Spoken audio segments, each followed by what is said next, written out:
Dalam beberapa hari ini kita mendengar kekhawatiran masyarakat terkait dengan sebaran penyakit ini yang diterjemahkan bisa disebarkan melalui udara.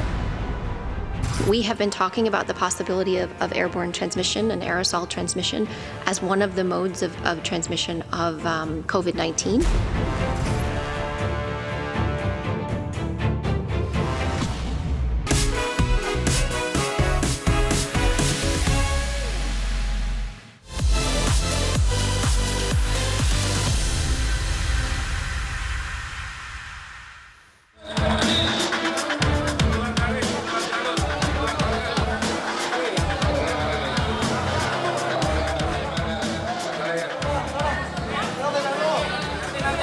Simpan dalam Bu.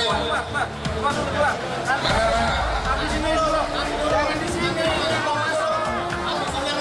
Pegang dulu.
Beredar video seorang pria yang tengah bersepeda, namun saat memasuki kawasan Pantai Indah Kapuk 2 dihadang pihak keamanan dan tidak diizinkan masuk.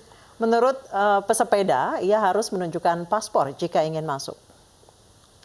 Jadi seperti tadi sudah saya sampaikan bahwa kalau masuk ke tempat ini di atas jam 9 harus pakai paspor. Harus minta izin kepada pemilik di kantor marketing karena ini sudah dikuasai oleh pihak swasta. Inilah video pesepeda yang protes dengan kebijakan petugas karena tidak diizinkan masuk ke kawasan Pantai Indah Kapuk 2 karena harus menunjukkan paspor. Sementara itu, Wali Kota Jakarta Utara Sigit Wiatmoko menegaskan lokasi video tersebut berada di Pantai Indah Kapuk 2 Kabupaten Tangerang, Banten. Menurutnya di kawasan tersebut memang ada pengaturan waktu masuk pesepeda karena masih ada aktivitas truk proyek. Di kantor marketing karena ini sudah dikuasai oleh pihak swasta. Jadi kita sebagai rakyat tidak biasa. Mobil yang bebas, Pak, sepeda yang enggak. Roda 4 yang bebas. Anggota Polres Subang, Jawa Barat ditabrak pengemudi mabuk hingga tewas. Sebelumnya korban bersih tegang dengan pelaku yang menyerempet motor yang dikendarai istrinya.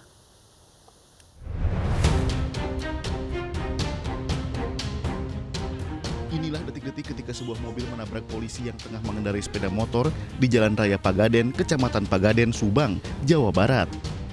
Kejadian ini bermula ketika Brigadir Andi Suwardi mengendarai sepeda motor beriringan bersama istrinya. Pelaku yang mabuk kemudian menyerempet sepeda motor istri Brigadir Andi. Tidak terima dinasihati, pelaku yang mabuk cekcok dengan korban. Brigadir Andi yang tahu pelaku mabuk langsung meninggalkannya. Namun tanpa diduga, pelaku mengejar korban dan menabraknya dari arah belakang hingga terpental dan meninggal dunia di lokasi kejadian. Selain menabrak Brigadir Andi, pelaku juga menabrak seorang pemotor hingga terluka. Pelaku yang sempat melarikan diri berhasil diringkus Satreskrim Polres Subang. Itu kamu kendaraannya Beli gadai ya? Iya Pak. Gadai Pak. Yang buat nekat apa sih? Mabuk Pak. Sebelumnya apa nggak di anggota? Belum Pak. Tidak kenal Pak. Perempuan yang saksi, yang temannya pelaku ini, sebagai temannya pelaku yang berada dalam mobil sudah menasihati untuk udah jangan diperpanjang. Tapi pelaku tetap emosional karena terpengaruh dari alkohol juga. Udah kamu diam, ini urusan saya. Dikejarlah. Disitulah ada niat yang sudah terencana dari pelaku untuk mencelakai korban tersebut. Setelah itu pelaku mengejar korban, ditabraklah dari belakang, sehingga mengakibatkan korban meninggal dunia. Akibat perbuatannya, Asep terjerat pasal pembunuhan berencana dan terancam maksimal hukuman mati atau penjara seumur hidup. Dari Subang, Jawa Barat, Yudi Heriawan Juanda, iNews melaporkan. Kita ke informasi selanjutnya. Gara-gara tidak puas atas pembagian warisan, seorang anak tega menganiaya ibu kandungnya hingga tewas. Padahal tersangka sebelumnya telah mendapatkan sebidang tanah.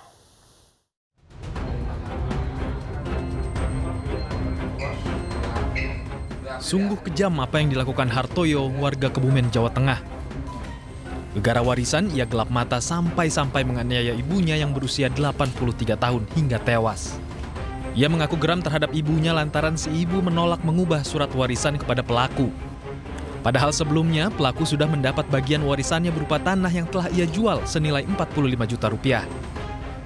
Tersangka mengaku menganiaya ibunya menggunakan botol dan tangan, hingga si ibu yang seharusnya diperlakukan dengan lemah lembut oleh anaknya mengalami luka serius. Jadi sadar, normal, dan dia bahkan sempat melakukan beberapa kali.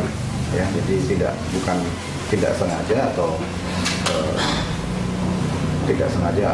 dia tidak merencanakan, dia sudah menyiapkan botol ini dan dia memang ingin merubah surat pernyataan tersebut, dan dia akhirnya lari, baru beberapa hari kemudian ditangkap oleh penyidik. Korban yang juga ibu kandung tersangka sempat dirawat di RSUD Kebumen selama 7 hari sebelum akhirnya meninggal dunia. Ini bukan kali pertama Hartoyo melakukan kekerasan terhadap keluarganya. Pada 2018 silam, ia pernah menganiaya kakaknya menggunakan senjata tajam. Kini tersangka terancam hukuman penjara selama 15 tahun. Pemirsa, artis FTV dan selebgram Hana Hanifah meminta maaf kepada publik karena terseret kasus prostitusi di Medan, Sumatera Utara. Dalam kasus ini, polisi menetapkan 2 tersangka. 1 orang telah ditangkap, sementara 1 orang lainnya masih buron.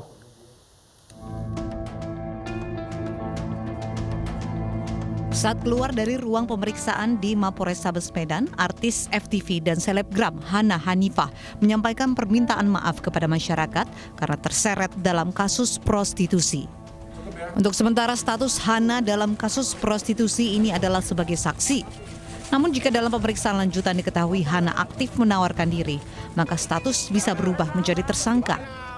Dari keterangan saudari H bahwa dia menerima transferan uang sebesar 20 juta ini dari saudara J atau muncikari yang ada di Jakarta tersebut tadi, namun karena dirinya sebagai objek yang diperdagangkan sesuai dengan Undang-Undang TPPO, Tindak Pidana Perdagangan Orang nomor 21 tahun 2007, sampai saat ini kita jadikan saksi. Dalam kasus ini polisi menetapkan R sebagai tersangka. R berperan menjemput dan membantu Hana selama di Medan atas suruhan tersangka J yang berada di Jakarta. R sudah ditangkap polisi, sementara J masih dalam pengejaran. Peran tersangka ini menjemput saksi dari bandara menuju TKP, kemudian membantu saksi HH selama di Medan, dan dijanjikan uang untuk mengurus saksi saudara H saat berada di Medan. Jadi tersangka ini, saudara R, komunikasi dengan tersangka lain, yaitu saudara J. Saudara J dari Jakarta yang kita duga adalah mucikari yang ada di Jakarta. Hana Hanifah ditangkap polisi di sebuah hotel di Medan, Sumatera Utara pada Minggu malam. Hana ditangkap bersama seorang pria berinisial R yang merupakan seorang karyawan swasta. Tim Liputan 9 News melaporkan. Ratusan rumah porak-poranda, 18 korban tewas dan sejumlah warga hilang akibat banjir di Luwu Utara, Sulawesi Selatan. Informasi lengkapnya kami hadirkan saat lagi.